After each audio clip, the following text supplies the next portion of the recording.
अल्हम्दुलिल्लाहि रब्बिल आलमीन वस्सलातु वस्सलामु अला सय्यिदिल मुरसलीन अम्मा बाद फ़अऊज़ु बिल्लाहि मिनश शैतानिर रजीम बिस्मिल्लाहिर रहमानिर रहीम। चङी सिहत रखण वारियुनि ग़िज़ाउनि जे बारे में 16 सुवाल जवाब। दुआए ख़लीफ़ा अमीर अहले सुन्नत या रब्बल मुस्तफ़ा जेको बि मुकमल रिसालो चङी सिहत रखण वारियुनि ग़िज़ाउनि जे बारे में 16 सुवाल जवाब पढ़ी या ॿुधी वठे, उनखे बीमारियुनि खां महफ़ूज़ रखी करे सिहत ऐं तंदुरुस्ती अता फ़रमाए ऐं उनखे वालिदैन समेत बेहिसाब बख़्शे छॾ। आमीन बिजाए ख़ातमिन नबिय्यीन सल्लल्लाहु अलैहि वसल्लम। दुरूद शरीफ़ जी फ़ज़ीलत। फ़रमाने आख़िरी नबी सल्लल्लाहु अलैहि वसल्लम, क़यामत जे ॾींहुं माण्हुनि मां मुंहिंजे सभ खां वेझो उहो शख़्स हूंदो जंहिं दुनिया में मूं ते कसरत सां दुरूद पाक पढ़िया हूंदा। तिरमिज़ी 27/2 हदीस 484। सल्लू अलल हबीब सल्लल्लाहु अला मुहम्मद। सुवाल, रोज़ानो सुबुह जो नाश्ते में आनो खाइण सिहत जे लाइ कीअं आहे? जवाब, उहा देसी कुकड़ जेका आज़ादु घुमंदी आहे उन जा आना सुठा हूंदा आहिनि, इन करे उन जा देसी आना खाधा वञनि।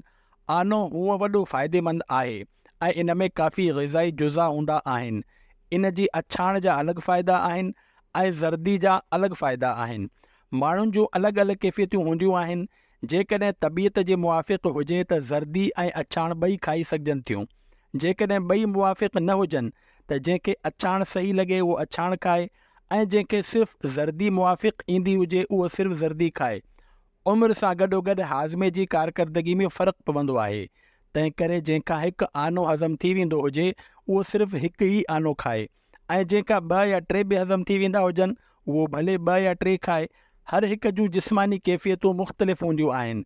कुझु अहिड़ा बि हूंदा आहिनि जिन खे आनो खाइण सां ई ख़ारिश शुरू थी वेंदी आहे या आनो पेट में कब्ज़ करे छॾींदो हूंदो ऐं हज़म न थियण जे करे परेशान कंदो हूंदो, त पंहिंजी पंहिंजी कैफ़ियत जे मुताबिक़ आनो इस्तेमालु करणु घुरिजे।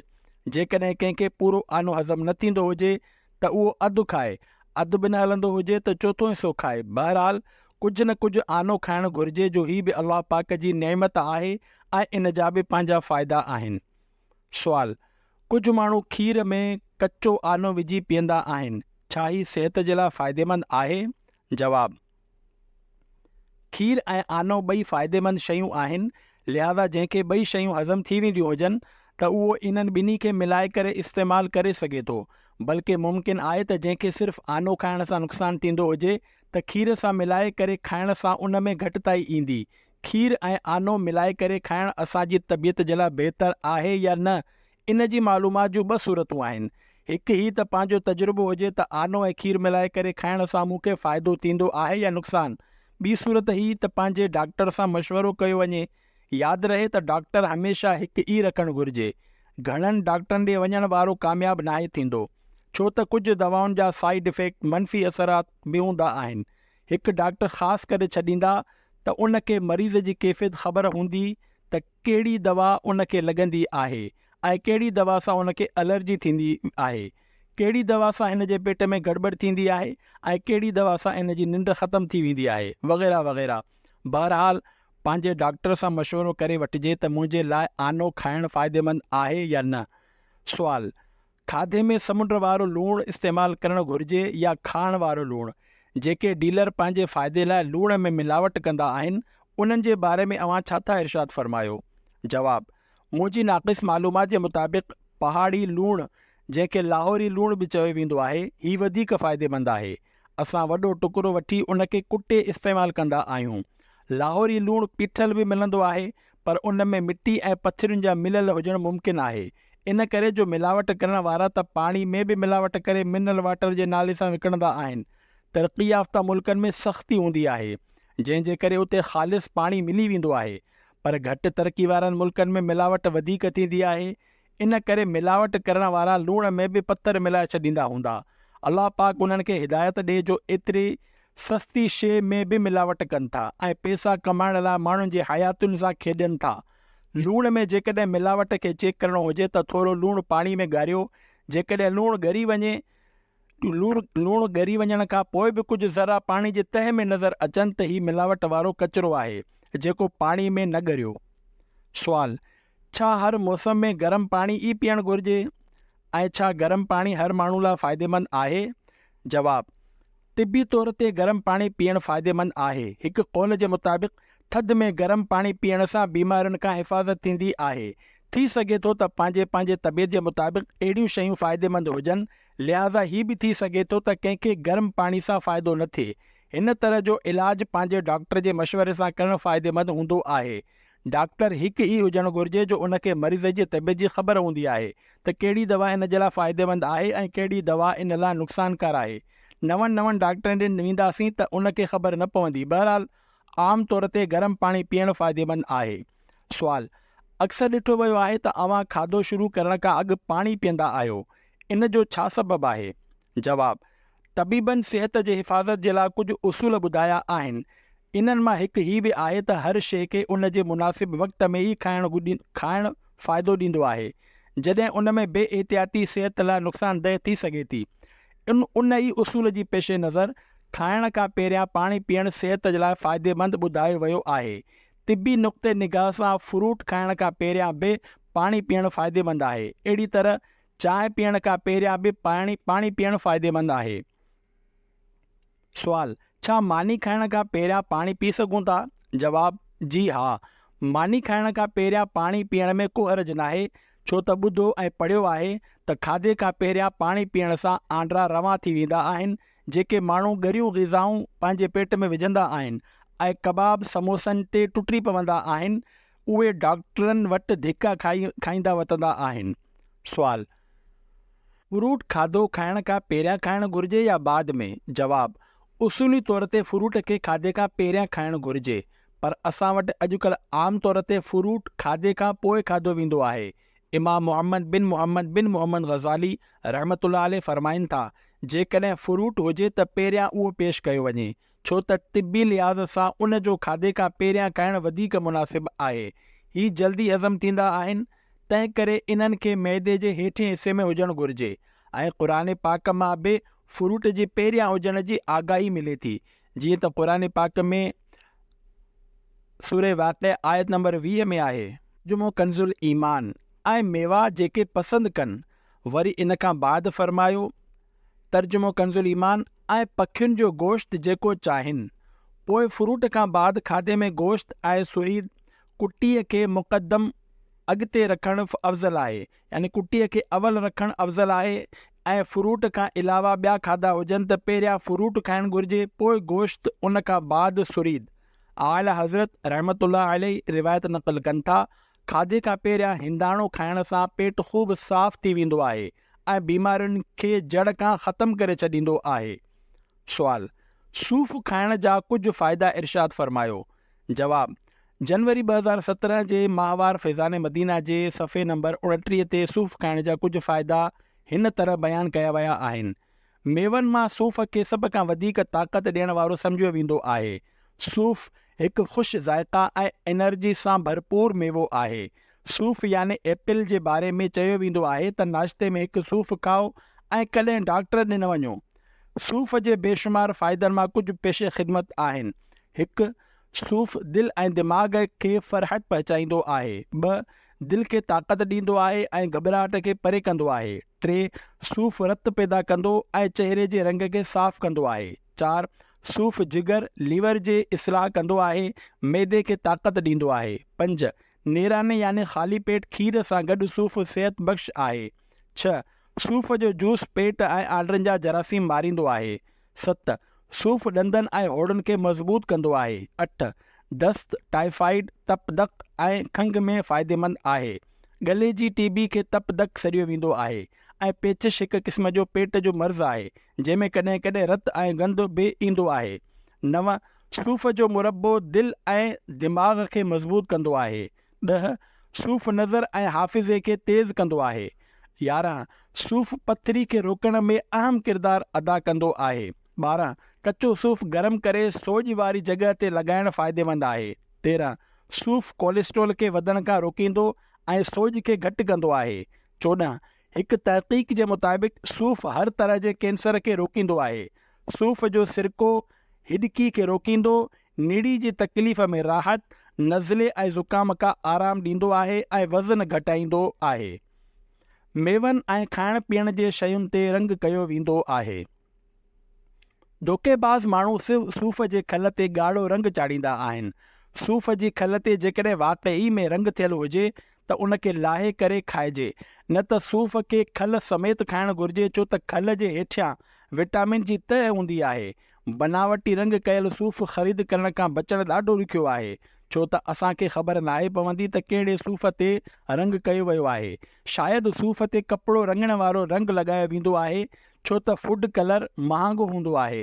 अहिड़ी तरह असां जेके रंग बिरंगी शयूं खाईंदा आहियूं उन्हनि में बि आम तौर ते कपिड़नि वारो रंग विधो वेंदो आहे। जीअं त मूंखे हिकु कपिड़नि जे रंग जे वापारी इस्लामी भाउ ॿुधायो त खाइण वारो गुलाबी कलर ॾाढो महांगो हूंदो आहे। मुंहिंजे दुकान ते जेकॾहिं को खाइण पीअण जूं शयूं रोकण वारो गुलाबी कलर वठणु ईंदो आहे त मां उम्मत जी भलाई जी नीयत सां हुनखे नाया ॾींदो, छो त मूंखे ख़बर आहे त अहिड़ा माण्हू खाइण पीअण जे शयुनि में उहो रंग विझंदा आहिनि ऐं इहे माण्हुनि खे कपिड़नि जो रंग खाराईंदा आहिनि। असां वटि जेके लाल गुलाबी शयूं ऐं मुख़्तलिफ़ शरबत मिलंदा आहिनि, इन्हनि में कपिड़ो रंगण वारो रंग शामिलु कयो वेंदो आहे, पर असां यक़ीन सां नथा चई सघूं त फ़लाणे शरबत या फ़लाणी ग़िज़ा में नक़ली कलर इस्तेमालु कयो वियो आहे। अहिड़ी तरह टॉफ़िन ऐं चॉकलेटनि जे बारे में मूंखे हिकु दुकानदार काफ़ी पहिरियां ॿुधायो हुयो त हीअ फूड कलर खणंदियूं ई न आहिनि, हीअ सिर्फ़ु कपिड़नि वारो रंग खणंदियूं आहिनि। इन जे करे इन्हनि में ऐं रंग बिरंगी पापड़नि में कपिड़नि वारो रंग विधो वेंदो आहे। घर में पचायल शयूं खाइण में ई आफ़ियत आहे। बहरहाल बाज़ार जा खाधा खाइण जे बजाए घर में पचायल शयूं खाइण में ई भलाई आहे। पंहिंजे ॿारनि खे बि सिहत लाइ नुक़सान ॾींदड़ रंगीन चिप्स खाइण खां रोकियो। यादि रखो, जेकॾहिं को ॻरियल सड़ियल टॉफ़ियूं ठहंदे ॾिसे त उनखे उल्टी अची वञे, छो त उन्हनि खे ठाहींदे वक़्तु सफ़ाई ऐं सुथराई जो ख़्यालु नाहे रखियो वेंदो, जंहिं सबबु उन्हनि ते कीड़ा माकोड़ा घुमी रहिया हूंदा आहिनि। असां शौक़ सां अहिड़ियूं शयूं खाईंदा आहियूं। जेकॾहिं इन्हनि खे ठहंदे ॾिसी वठो त असांखे उन्हनि खां कराहत अची वञे, छो त ठाहींदे वक़्तु ठाहींदड़नि जो पघर ऐं थुक उन्हनि में किरी रहियो हूंदो आहे ऐं जिते इहे शयूं ठही रहियूं हूंदियूं आहिनि उते आस पास में कूआ डोड़ी रहिया हूंदा आहिनि। काथे काथे सफ़ाई ऐं सुथराई ते ध्यानु ॾिनो वेंदो हूंदो, पर सफ़ाई सुथराई जो मयार न हुजण जे बराबरि हूंदो आहे। ॿियनि शयुनि जीअं खाधो बि घर जो ई खाइणु घुरिजे, छो त घर जूं औरतूं जेको खाधो पचाईंदियूं आहिनि उन्हनि खे पाण बि उहो ई खाधो खाइणो हूंदो आहे ऐं ॿारनि खे बि खाराइणो हूंदो आहे। इन करे उन्हनि जो ज़हन ठहियलु हूंदो आहे त इहे खाइण वारे शयुनि खे चङी तरह धोअण ऐं सफ़ाई रखनि, त हिन तरह घर जे खाधे जो मयार ठहियलु हूंदो आहे। होटलनि जे खाधे जो ज़ाइक़ो जेतोणीकि सुठो हूंदो आहे, पर उहे मयारी नाहिनि हूंदा। ॿियनि शयुनि वांगुरु तयारशुदा गरम मसाले जो बि इहो ई मामिलो आहे त गरम मसाले जा जेके पिसियल दॿा ईंदा आहिनि, इन्हनि में ख़ुदा ॼाणे छा छा हूंदो आहे।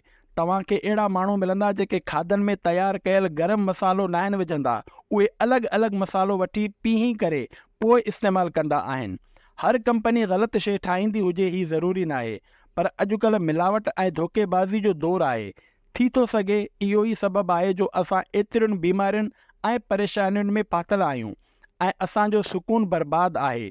शायदि ई को अहिड़ो माण्हू मिलंदो जेको हीउ चवे त मां सिहतमंद आहियां ऐं मूंखे को ग़म न आहे।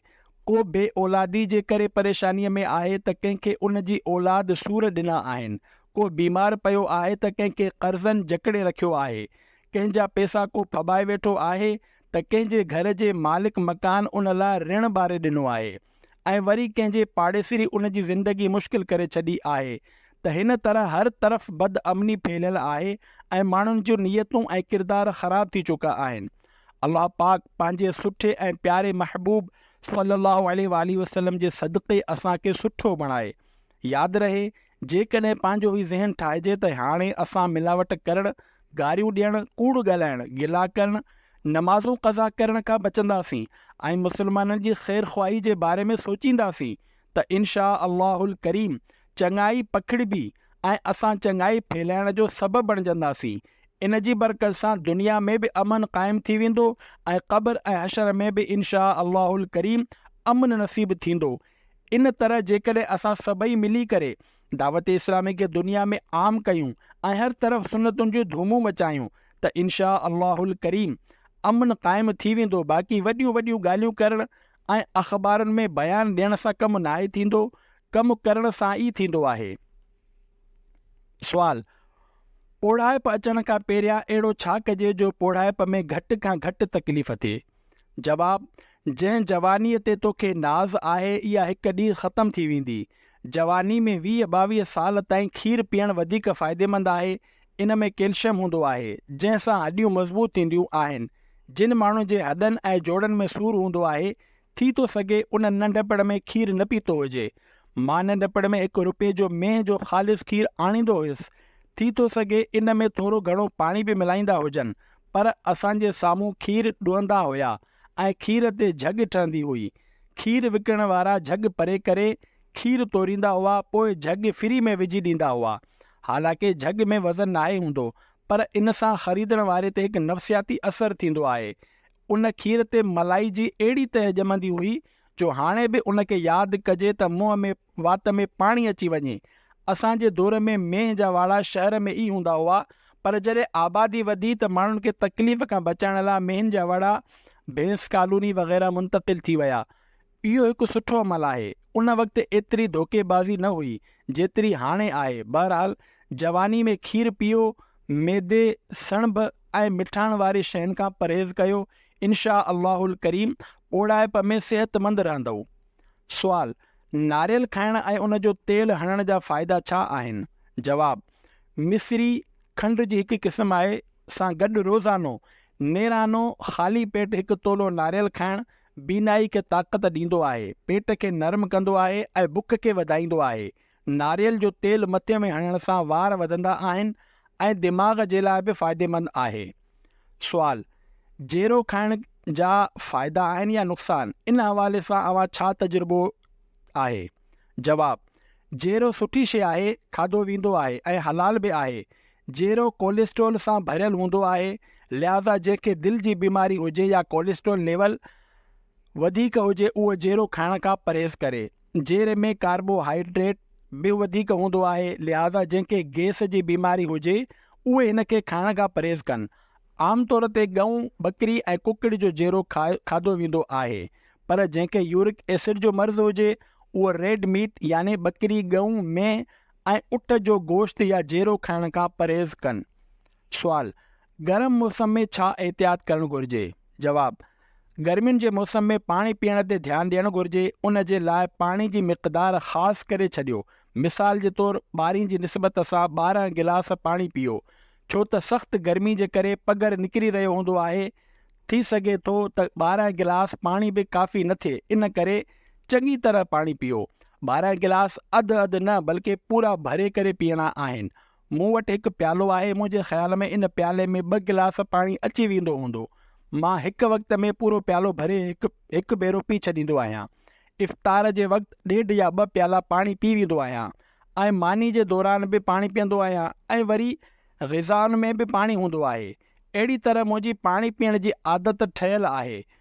ऐं वरी मदनी मुज़ाकिरे खां बाद स्टीमर बाफ़ ॾियण वारी मशीन खां बाफ़ बि वठंदो आहियां। इहा मशीन तमामु घणी फ़ाइदेमंद आहे, जेका मूंखे मुंहिंजे पुटु हाजी उबैद रज़ा अत्तारी ॾिनी आहे।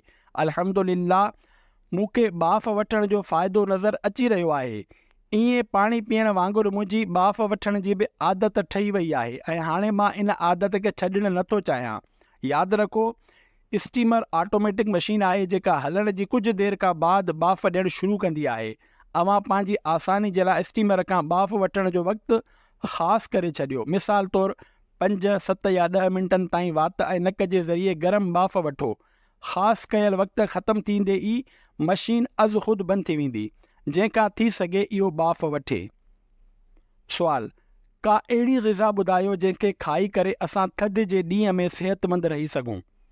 जवाब: मकतबतुल मदीना जे रिसाले मेथी जा 50 मदनी गुल जे सफ़े नंबर 6 ते लिखियलु आहे, सियारे में रोज़ानो मानीअ खां पोइ पाणी सां मेथी दाणनि जो अधु चमचो इस्तेमालु करण सां सियारे जी खोड़ बीमारियुनि खां हिफ़ाज़त थींदी आहे। अलबत्ता हर इलाज पंहिंजे डॉक्टर जी सलाह सां कयो वञे। थी सघे थो त मेथीअ जा दाणा उन जी तबियत जे मुआफ़िक़ न हुजनि। सुवाल: ख़ाली पेट मिठो खाधो खाइण जो छा फ़ाइदो आहे? मिठाण हासिलु करण लाइ अछी खंड जो इस्तेमालु करणु कीअं आहे? जवाब: ख़ाली पेट खजूर खाइणु फ़ाइदेमंद आहे ऐं हीअ अखियुनि लाइ बि फ़ाइदेमंद आहे। मैदे में मौजूदु हिकु आंडो अहिड़ो आहे जेको मिठाण क़बूल कंदो आहे, लिहाज़ा इफ़्तारी में खजूर खाओ या पाणी पीओ, छो त पाणी आंडनि खे खोलण जे लाइ बहितरीनु कमु कंदो आहे। जेकॾहिं थोरो गर्म पाणी हुजे त वधीक सुठो आहे। ख़ुशबूदार ऐं केमिकल वारा शरबत पीअण खां बचो, छो त अहिड़ा शरबत सिहत खे ख़राबु करण वारा हूंदा आहिनि। मां पाण बि अहिड़ी शयुनि खां घणो परे रहंदो आहियां। हा, कॾहिं कॾहिं थोरो चखी वठंदो आहियां। अगरि शरबत पीअणो ई आहे ऐं अलाह पाक माल दौलत वारो बणायो आहे त खीर में 1 या 2 चमचा माखी जा मिलाए करे पी वठो, जो ही सिहतमंद शरबत आहे। या वरी पाणी में लीमो निपोड़ियो, जो ही गर्मियुनि जो फ़ाइदेमंद ऐं बहितरीनु शरबत आहे। पिण मिठो करण लाइ अछी खंड जी जॻह ते माखी या ॻुड़ु विझी छॾियो, छो त केमिकल सां ठहियल अछी खंड सां आउं मुतफ़िक़ न आहियां, जो इन जा खोड़ नुक़सान आहिनि। ऐं चवण वारनि इन खे वाइट पॉइज़न ऐं स्वीट पॉइज़न यानी अछो ज़हर ऐं मिठो ज़हर चयो आहे। पर यादि रखो त मां अछी खंड खे नाजाइज़ नथो चवां, बल्कि ज़रूरत जे वक़्तु इस्तेमाल बि करे वठंदो आहियां। बाक़ी कोशिश इहा ई रहंदी आहे त अछी खंड खां बचियो वञे। इन ई करे असां वटि अछी खंड जी जॻह ते ॻुड़ु इस्तेमालु कयो वेंदो आहे। बिलफ़र्ज़ अगरि ॻुड़ु न मिले त मजबूरन अछी खंड इस्तेमालु कई वेंदी आहे। हा, जेकॾहिं कंहिं दोस्त या माइट जे घर खां का मिठी शइ अची वञे त पोइ बचणु मुश्किल आहे। सुवाल: केतिरो मिठो खाइण सां आंडनि खे फ़रहत मिलंदी आहे? इन जी मिक़दार त नाहे लिखियल जो केतिरो मिठो खाइण सां आंडनि खे फ़रहत मिलंदी आहे, पर जेके घणी देरि वेठा रहंदा आहिनि इन्हनि खे मिठाण घटि ई खाइणु घुरिजे। जेकॾहिं ही मिठो आंडे जे बजाए नस में हलियो वञे त परेशानी थी वेंदी। हूअं बि रत जो शुगर आम थी वियो आहे। आम तौर ते असां मशक़त वारो कमु नाहियूं कंदा, पर जेके मशक़त वारो कमु कंदा आहिनि उन्हनि खे मिठो हज़म थी वेंदो आहे। जीअं मज़दूरी करण वारा, भञ डुक करण वारा, भॼ डुक करण वारा या लोहार जो कमु करण वारा वग़ैरह वग़ैरह। अहिड़ा माण्हू त कढ़ाई गोश्त बल्कि कचो पको गोश्त बि खाई वेंदा, उन्हनि खे कुझु नाहे थींदो। ॿाहिरि मुल्क जी ॻाल्हि आहे, मां हिकु इस्लाम भाउ जे घर दावत ते वियो हुयुसि। उन वटि खोड़ मिठाई रखियल हुई। संदन वालिद साहिबु फरमाए रहियो हो त मां इहा सॼी मिठाई अकेलो खाई वेंदो आहियां। मूंखे नथो लॻे त उन जी उमिरि 60 सालनि खां घटि हूंदी, छो त उहो लोहार जो कमु कंदो हो त उन्हनि खे मिठाई हज़म थी वेंदी आहे। सुवाल: जेकॾहिं को इंसानु थुल्हो आहे ऐं उहो सनो थियणु चाहे त उहो अहिड़ो छा करे जो सनो थी वञे? जवाब: जेकॾहिं को इंसानु थुल्हो आहे ऐं उहो सनो थियणु चाहे त उन खे घुरिजे त सभ खां पहिरियां लिपिड प्रोफाइल टेस्ट कराए, छो त कॾहिं कॾहिं इंसानु वज़न घटि कंदे कंदे ॿियनि बीमारियुनि में पइजी वेंदो आहे। एहतियात इन्हीअ में आहे त इंसानु पाण ई पंहिंजी ग़िज़ा खे आहिस्ता आहिस्ता घटि कंदो वञे। मसलन, जेकॾहिं पहिरियां 2 मानियूं खाईंदो हुयो त हाणे 1/4 हिसो घटि करे छॾे ऐं एतिरी ग़िज़ा खाए जो कमज़ोरी बि महसूसु न थिए ऐं कुझु न कुझु बुख बि बाक़ी हुजे। मिठे, सणब ऐं मैदे सां ठहियल शयुनि खां परहेज़ करणु घुरिजे, जो इहे शयूं आम तौर ते सिहत खे नुक़सानु पहुचाईंदियूं आहिनि। ईअं ई जेके शयूं जिस्म में वज़न खे वधाईंदियूं आहिनि, जीअं आलू वग़ैरह, इहे बादी शयूं आहिनि, इन्हनि खां बि परहेज़ करणु घुरिजे। कुझु माण्हू थधी शयुनि जा शौक़ीन हूंदा आहिनि। जेकॾहिं उहे बि पंहिंजो वज़न घटि करणु चाहिनि था त थधियूं शयूं खाइण खां बचणु घुरिजनि। मशक़त वारो कमु करण वारनि खे आम तौर परहेज़ करणी न पवंदी आहे। जेके माण्हू ज़मीन जो कमु कंदा आहिनि या वज़नी सामान खणी गाॾियुनि में लोड कंदा आहिनि, इन्हनि खे आम तौर ते कंहिं बि शइ खां परहेज़ नाहे करणो पवंदो। अहिड़ा माण्हू काठी ऐं पत्थर बि खाई वञनि, उहो बि हज़म थी वेंदो। जेके माण्हू वज़नी कमु नाहिनि कंदा, सिर्फ़ु खाई करे वेही रहंदा आहिनि, उन्हनि खे उन्हनि शयुनि खां परहेज़ करणु घुरिजे। जॾहिं बि कंहिं शइ खे तेल में तरियो वेंदो आहे त उहो तेल खाधे खे अहिड़े नमूने सां जमा कंदो आहे जो हज़म थियण में ॾुखियाई थींदी आहे। जॾहिं ही हज़म नाहे थी सघंदो त इंसान जी सिहत ते ख़राबु असरु पवंदो आहे ऐं इंसानु बीमार थी वेंदो आहे। हर हिक खे पंहिंजी सिहत जो ख़्यालु रखणु घुरिजे। अल्लाह पाक असां सभिनी खे पंहिंजी आफ़ियत में रखे। आमीन बिजाए ख़ातम नबीयीन सल्लल्लाहु अलैहि वसल्लम।